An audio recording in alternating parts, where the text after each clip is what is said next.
Good morning, Roma. It's great to have you here. Governor, you and I and Roma have had a relationship for many years, and we're glad that you felt that you could be treated fairly in our studio. You've been here a number of times.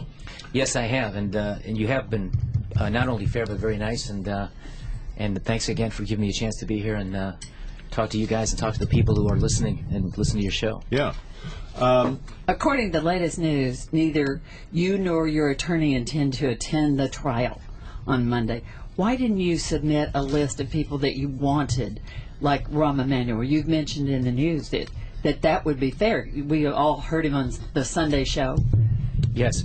Well, it's a technical reason why. If you can't make that request unless your lawyers file an appearance, and the lawyers made a decision after the rules from the Senate were released that it would be there were rules, incidentally, which do not allow me to bring witnesses in that I call, that they were going to boycott that process because it's so unconstitutional. So you can't make a request if your lawyers don't file an appearance.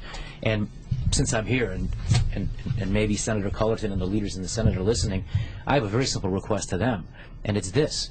All I ask you for is to give me the same right as every citizen in America, give me the same Sixth Amendment constitutionally guaranteed right.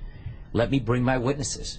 Let me bring Rahm Emanuel, and let me bring Valerie Jarrett, and let me bring Congressman Jesse Jackson Jr., and let me bring in Governor Doyle from Wisconsin, and Governor Sebelius from Kansas, and Senator John McCain and Senator Kennedy, all of whom worked with me to re-import prescription drugs from Canada so our seniors can pay less for their medicines and afford their groceries. They want to impeach me on something like that. Just let me bring my witnesses in to show people and to have them under oath testify before the Senate that I have not done anything wrong and I've done mostly things right. And if they just give me a chance to bring witnesses, I'll be there first thing Monday morning. That's why this impeachment issue is so important, because it's a fundamental right. I'm immaterial in this process, whether they throw me out of office or not. I'm just one person. But what they're doing in the Senate, by not allowing me to bring witnesses, a basic fundamental right every American enjoys, a constitutionally guaranteed right, is to say that Don Wade, who twice voted against me, that governor he twice voted against, can be removed from office without due process of law, without the ability to call witnesses. And what kind of a precedent does that set for future governors?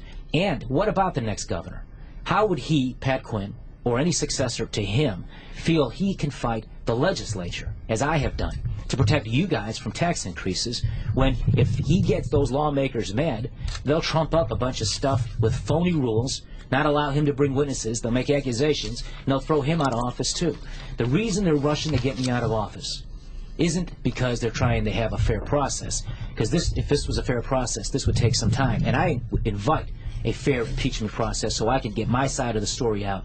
Bring in Rahm Emanuel, who said on Face the Nation that I did nothing inappropriate. Bring in Valerie Jarrett, who was interviewed by the FBI, and the other Obama people who said there was nothing inappropriate. Bring in Congressman Jesse Jackson, a whole series of other witnesses, so I can show I've done nothing wrong. And what is the reason? What is the reason? The reason is they want to get me out fast so they can put a huge income tax increase on the people of Illinois, an income tax increase that I fought for 6 years. It's either going to be a 66% income tax increase or a 33% income tax increase, and they want to raise the sales tax on gas. There's already a bill in Springfield that's calling for an 8-cent increase on the sales tax on gas. They know I'm against those things, and I veto them.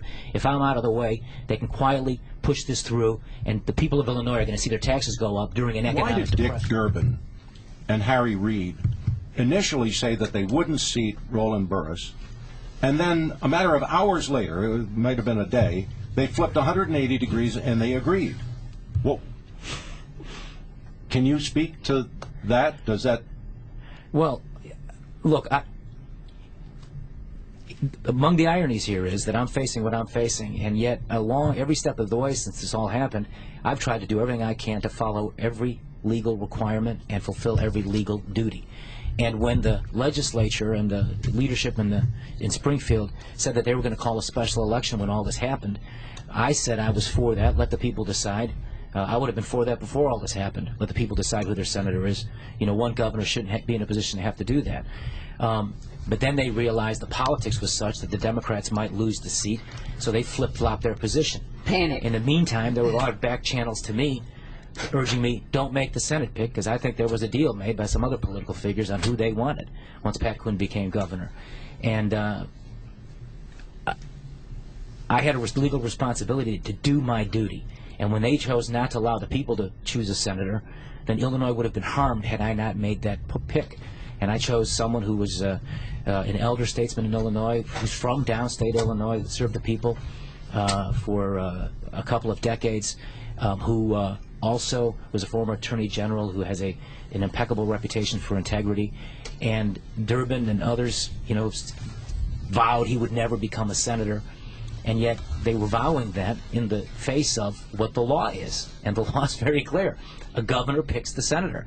And I think once the political pressure, particularly for Senator Durbin, from the African-American community, and I think the African-American community is going to remember, you know, what he was doing to Roland Burris, I think he quickly saw that, and he made an adjustment. And one of the great ironies is that when he was, Senator Burris was sworn in Washington, later that night, in less than a week, Dick Durbin's hosting a party for him.